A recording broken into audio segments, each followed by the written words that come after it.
السلام علیکم ورحمۃ اللہ وبرکاتہ۔ الحمد للہ وکفی وسلام علی عبادہ الذین اصطفی، اما بعد۔ اعوذ باللہ من الشیطان الرجیم، بسم اللہ الرحمن الرحیم۔ ولا تحسبن الذین قتلوا فی سبیل اللہ امواتا بل احیاء عند ربهم یرزقون۔ وقال فی موضع آخر وَلَا تَقُولُوا لِمَنْ يُقْتَلُ فِي سَبِيلِ اللَّهِ أَمْوَاتٌ بَلْ أَحْيَاءٌ وَلَكِنْ لَا تَشْعُرُونَ۔ صدق اللہ المولانا العظیم۔ وقال النبی صلی اللہ علیہ وسلم ریحانائی من الدنیا والآخرہ الحسن والحسین، او کما قال علیہ الصلاۃ والسلام۔ برادران اسلام، معزز سامعین کرام، اللہ رب العزت کا بے شمار ہم لوگوں پر رحم کرم ہے کہ اللہ تعالیٰ نے ایک نیا سال اور ہم سب کو عطا فرمایا ہے، اور اسلامی تاریخ کے اعتبار سے ہم لوگ نئے سال یا یہ کہہ لیجئے کہ 1445 ہجری کے پہلا مہینہ محرم الحرام کی دوسری تاریخ میں ہم لوگ داخل ہو چکے ہیں۔ ان عدۃ الشہور عند اللہ 12 شہرا فی کتاب اللہ یوم خلق السماوات والارض۔ اللہ تعالیٰ نے 2 دن میں زمین بنایا اور 2 دن میں آسمان بنایا، اور 6 دن میں پورے کائنات کو بنایا۔ جس دن زمین آسمان کو پیدا کیا اسی دن سے اللہ نے 12 مہینہ کو بھی بنایا۔ ان عدۃ الشہور عند اللہ 12 شہرا، 12 مہینہ بھی اللہ تعالیٰ نے بنایا، اور اس 12 مہینہ میں 4 مہینہ کو اللہ تعالیٰ نے اشہر حرم بنایا، یعنی حرمت والا مہینہ بنایا۔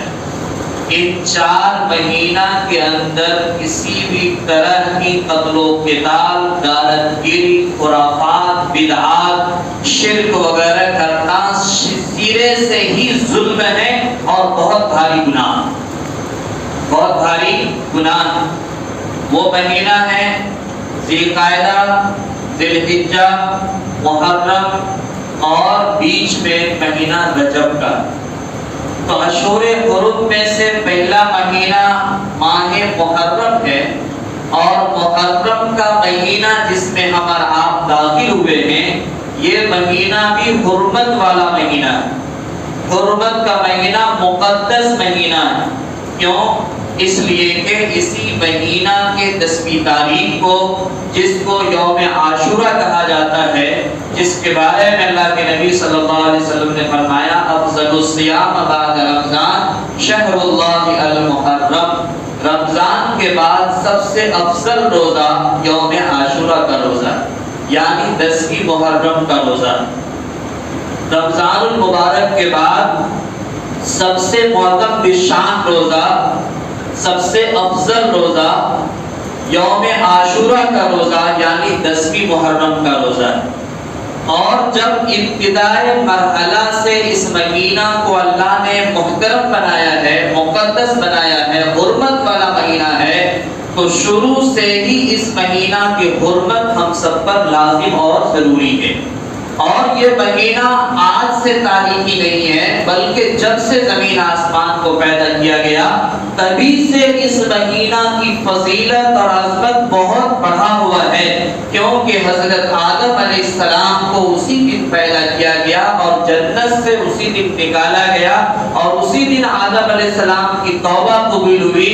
یونس علیہ السلام کو مچھلی کے پیٹ سے اسی دن نکالا گیا، حضرت یوسف علیہ السلام کو کنواں سے اسی دن نکالا گیا، اسی دن عزت کا تاج پہنایا گیا، اسی دن حضرت ایوب علیہ السلام کی توبہ قبول ہوئی۔ بے شمار تاریخی حقائق یوم عاشورہ کے دن کا ہے، اسی لیے یوم عاشورہ کی فضیلت اول مرحلہ سے شروع سے ہی باقی اور قائم ہے۔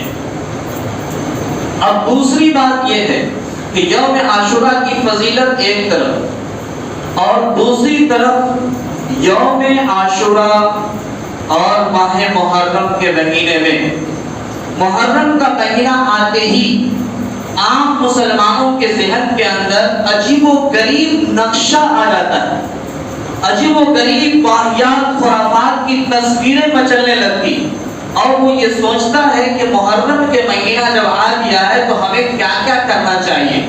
بعض لوگ تو اپنے کام دھندا سب چھوڑ دیتے ہیں، بعض لوگ شادی بیاہ کو بھی تیاگ دے دیتے ہیں، بعض لوگ اپنے ضروری کام بھی اس مہینہ میں کرنا نہیں چاہتے ہیں، اور وہ یہ سمجھتے ہیں کہ بس اس مہینہ میں تیر، تلوار، بھالا، لاٹھی اور تازیہ داری، سینہ خوبی، آگزنی اور اس کے بعد طرح طرح کے رسم و رواج کرنا ہی اس مہینہ کی فضیلت ہے۔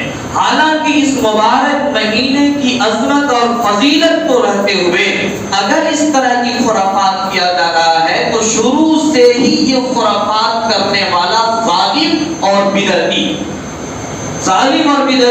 کیونکہ اس مہینہ کی عظمت کے لیے خلاف ہے، اس مہینہ کی فضیلت کے لیے خلاف ہے، کیونکہ یہ مہینہ حرمت والا مہینہ ہے۔ اس مہینہ میں اگر کوئی شراب پیتا ہے، اس مہینہ میں اگر کوئی نشہ کی گولی کھاتا ہے، اس مہینہ میں اگر کسی کو ٹھیس پہنچاتا ہے، اس مہینہ میں اگر کسی کو قتل کرتا ہے، اس مہینہ میں کسی کو تکلیف پہنچاتا ہے، اس مہینہ میں کسی کو رلاتا ہے، رسوا کرتا ہے، تو یہ اول دن سے ہی منع ہے، یہ اول دن سے ہی منع ہے۔